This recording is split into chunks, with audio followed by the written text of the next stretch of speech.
understanding nyo ay hindi nyo kinikilala yung warrant of arrest ng ICC. Tama po ba?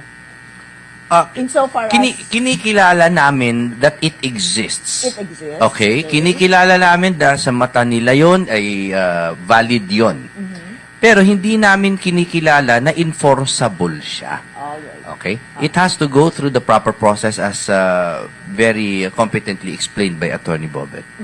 And if this is not enforceable, para lang maliwanag sa ating mga kababayan, bakit nangangailangan pa rin ng protective custody kung hindi naman pala siya enforceable, no? Because they were enforcing it. Ganun lang kasimple. Uh-huh. Hindi siya And enforceable, what would happen kapag na-enforce ngayon na hindi naman pala siya enforceable? maduduterte siya.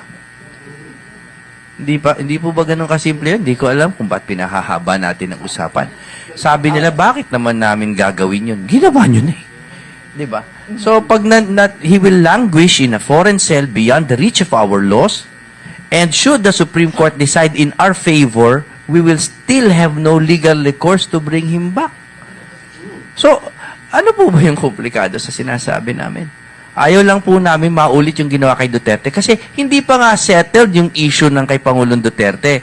Pinababalik pa nga natin siya. Dadalawahin pa ba natin? Tama po ba